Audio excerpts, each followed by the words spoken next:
ब्रह्मा जी ने अपने शरीर के विभिन्न अंगों से उत्पन्न किए। भक्त नारद का जन्म ब्रह्मा जी की गोद से हुआ और उनके एक अन्य पुत्र दक्ष का जन्म ब्रह्मा जी के अंगूठे से हुआ।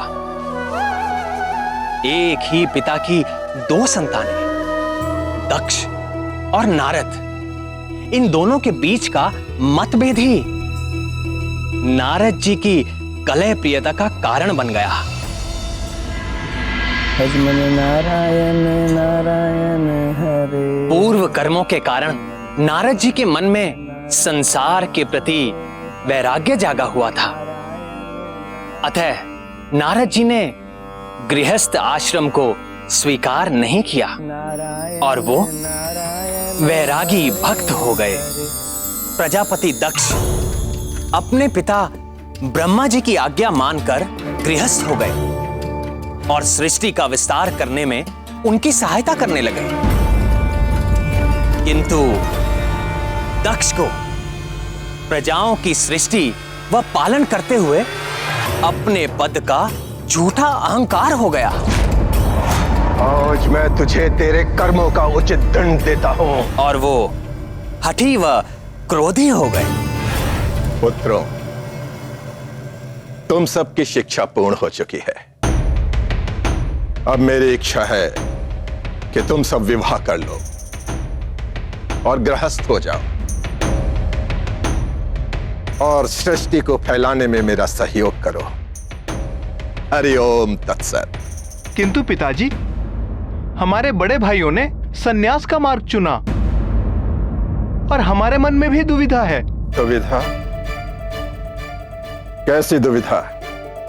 पिता की आज्ञा मानना तुम्हारा परम धर्म है और उसी में तुम्हारा परम कल्याण भी, यही शास्त्र कहते हैं। हरि ओम तत्सत। किंतु तात नारद तो कहते हैं। उस कपटी का नाम भी मत लो।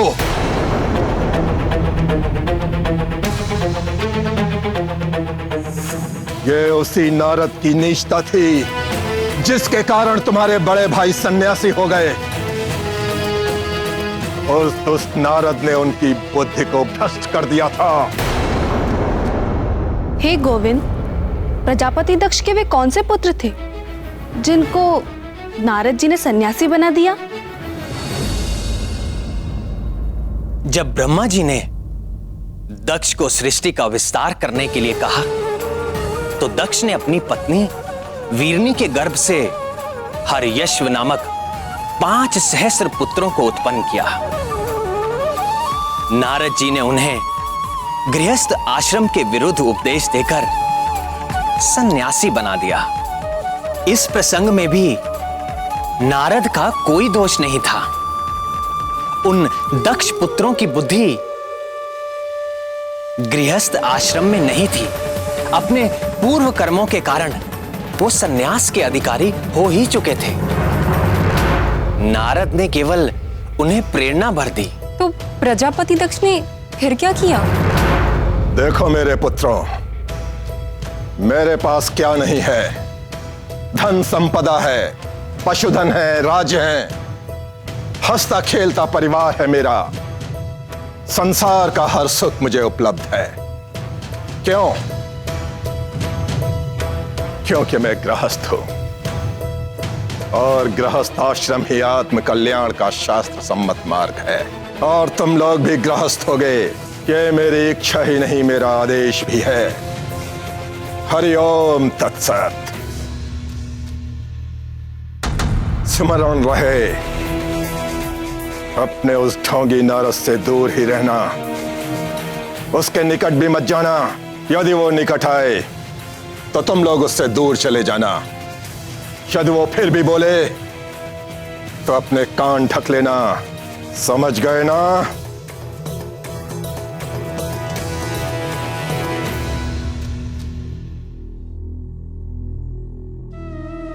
कहीं नारद जी उन्हें भी समझाने तो नहीं आ पहुंचे? श्रीमन नारायण नारायण हरे हरे। भजमन नारायण नारायण हरे हरे। ये कैसा व्यवहार है भतीजों? ना नमस्कार, ना प्रणाम, ना आदर, ना कोई सत्कार। क्या प्रजापति दक्ष ने तुम सबको यही शिक्षा दी है? जी पिताजी ने हमें यही शिक्षा दी है। उन्होंने कहा है कि आपसे दूर रहें और आपके निकट भी ना जाएं। और यदि आप निकट आए तो हम दूर चले जाएंगे। और फिर भी आप बोलें तो अपने कान ढक लें।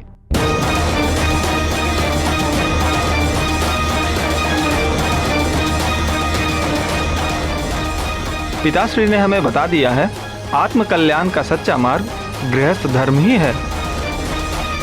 हम गृहस्थ बनेंगे और सदैव सुखी रहेंगे। किंतु प्रजापति दक्ष भी तो गृहस्थ हैं। वे सदैव सुखी क्यों नहीं रह पाते? सोचो सोचो।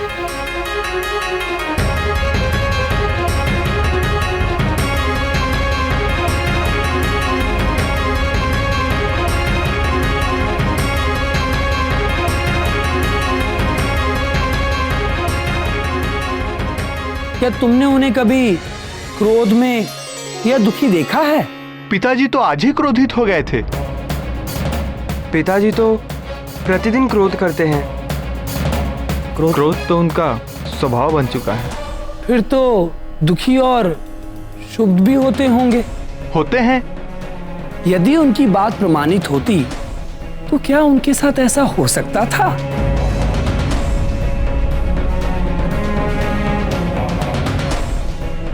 नहीं।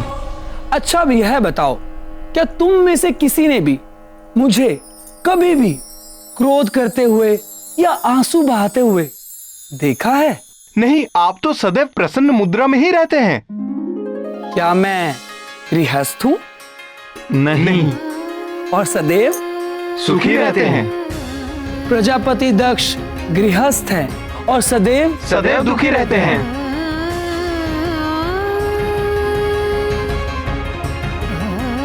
क्या रहस्य है तात? हमें भी समझाइए।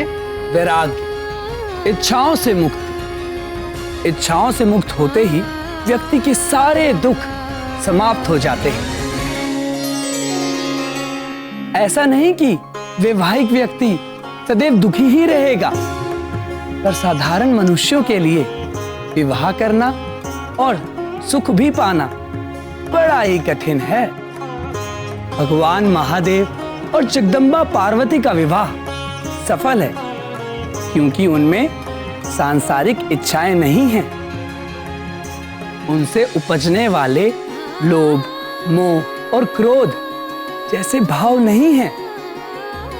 उनके पवित्र आदर्श का जो दंपति पालन करते हैं वे सदैव सुखी रहते हैं, जैसे महर्षि अत्रि और सती अनसुईया। यदि तुम लोग स्वयं को उनके समान ज्ञानवान मानते हो तो कर लो विवाह। और यदि अभी तुम्हारे भीतर ज्ञान का पूरा प्रकाश नहीं हुआ है तो सावधान, सोच समझकर करना विवाह। अतः मेरे भतीजों, मैंने तुम्हें दोनों मार्गों का लाभ और हानि बतला दिया है। जिसको जो भाता है चुन ले और हरि भजन करे। श्रीमन नारायण नारायण हरे हरे, भजमन नारायण नारायण हरे हरे।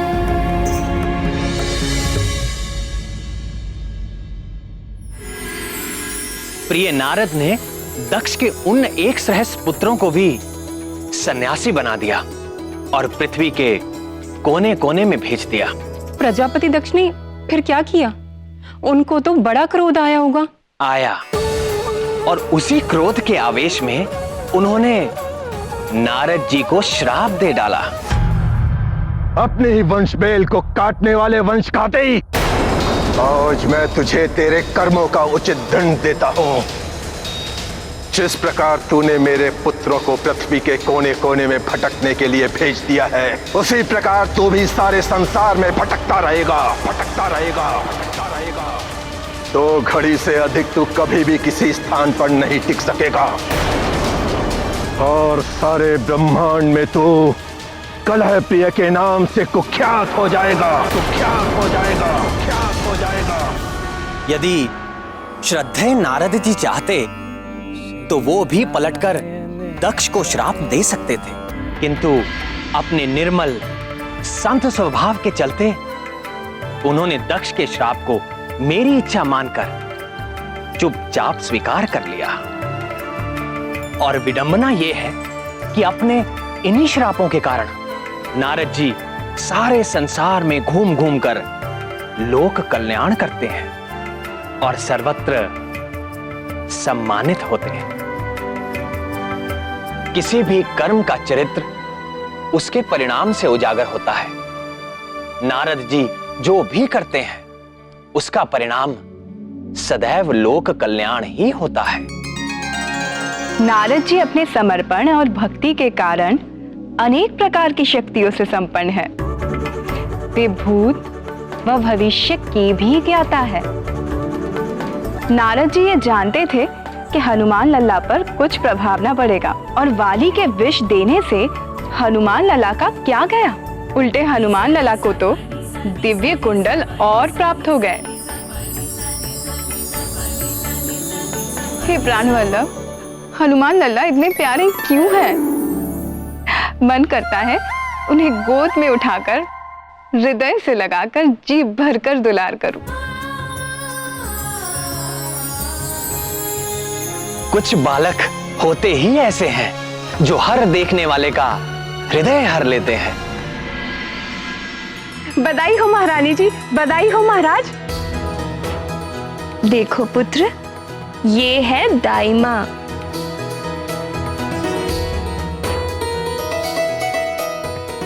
ले ले ले ले, ऐसा सुंदर बच्चा, इतना प्यारा बच्चा तो मैंने आज तक नहीं देखा।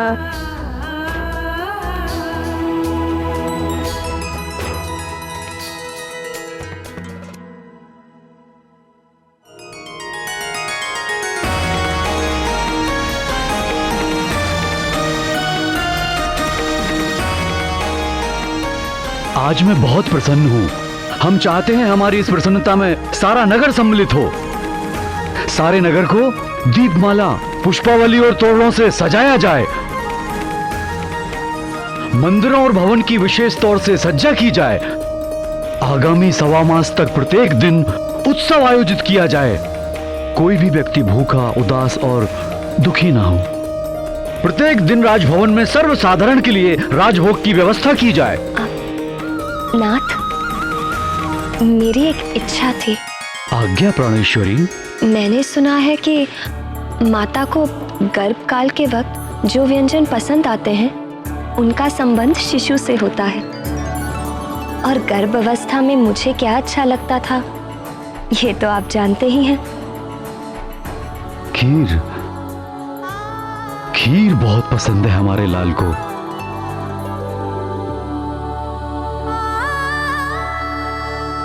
मैं चाहती हूँ कि अन्नप्राशन तक प्रतिदिन नगरवासी खीर खाकर तृप्त रहें।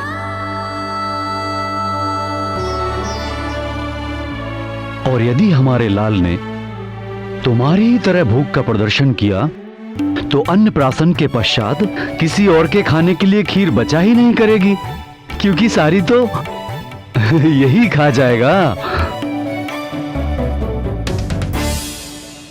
अरे देखिए कैसे मचलने लगा खीर का नाम सुनते ही। दूंगी दूंगी, तुम्हें भी खीर दूंगी, किंतु अन्नप्राशन के बाद।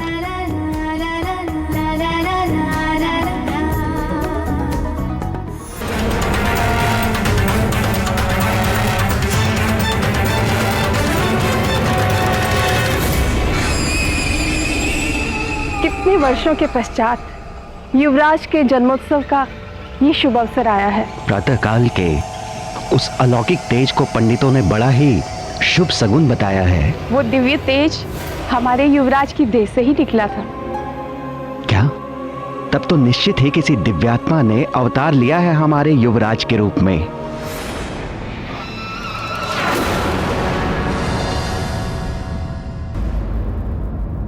हे, रुको।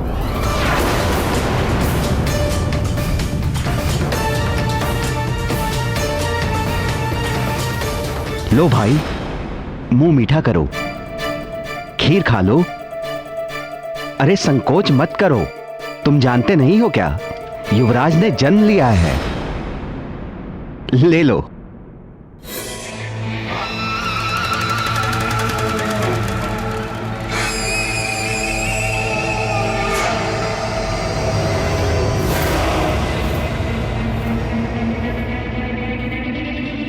आइए देवी।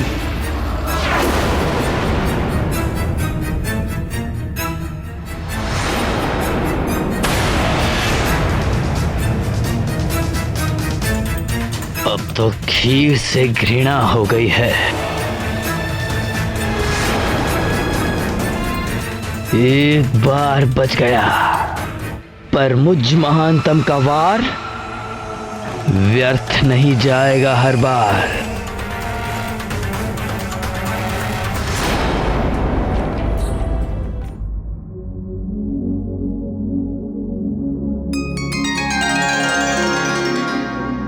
आप क्या सोच रहे हैं आर्यपुत्र? मुझे लगा, क्या लगा? प्रातःकाल से आंजने मुझे कुछ भारी लगा। ऐसी बात ना कीजिए, शिशु को माता पिता की दृष्टि ही लग जाती है।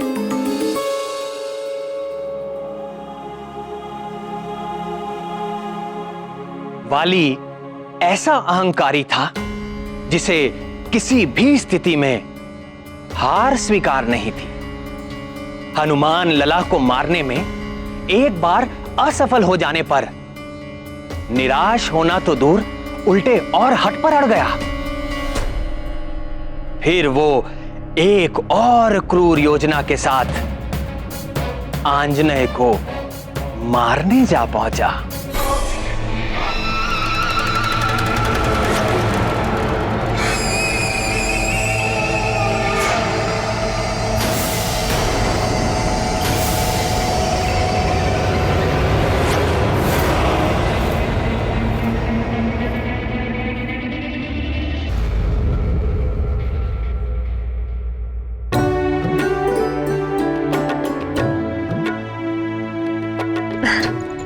लाइए, केसरी नंदन को मुझे दे दीजिए।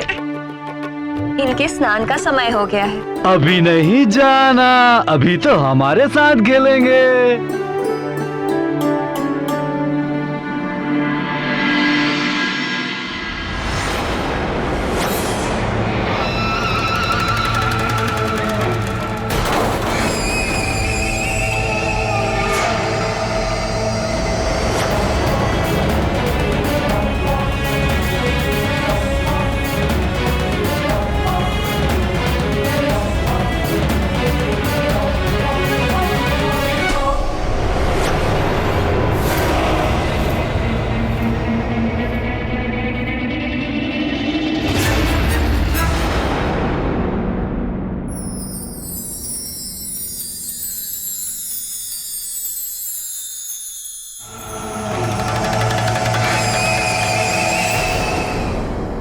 आज तो मेरे केसरी नंदन के स्वास्थ्य को उसके पिताजी ही दृष्टि लगा रहे थे ना? कोई बात नहीं, अब मैं सारी दृष्टियों का उपचार किए देती हूँ। अब मेरे प्यारे लाल को नहीं लगेगी कोई दृष्टि, आशीष देती सारी सृष्टि। ममता प्रेम की जो वृष्टि, अब न लगेगी कोई कुदृष्टि।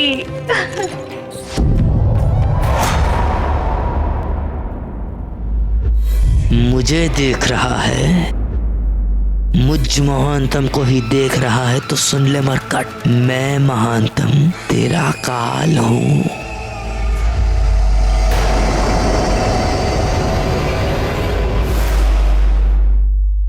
दुष्ट वाली ने हनुमान की हत्या अपनी ओर से सुनिश्चित ही कर दी थी, परंतु माता लक्ष्मी उपस्थित हुई और उन्हें मृत्यु के मुख से बाहर निकाला। भगवान शिव के आशीर्वाद से संकट मोचन महाबली हनुमान ने जन्म लिया और अपने तेज से पूरी पृथ्वी को रोशन कर दिया। स्वयं देवर्षि नारद ने उन्हें अपने दर्शन दिए और उनके अनेक नामों में से एक नाम उन्होंने भी दिया। आज मैं आपको बताऊंगा महाबली हनुमान की बाल्यकाल से जुड़ी अन्य कथा। किंतु ये व्यवहार मुझे समझ में नहीं आया प्राण बल्लभ।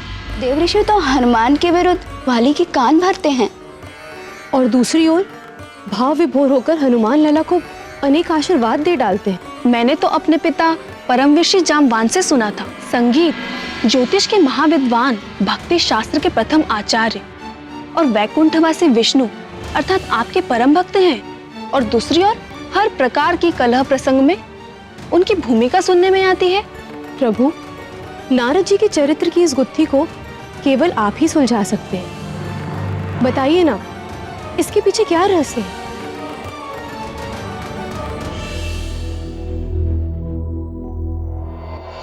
श्रद्धेय नारद जी, सृष्टिकर्ता ब्रह्मा जी के 17 मानस पुत्रों में से एक है।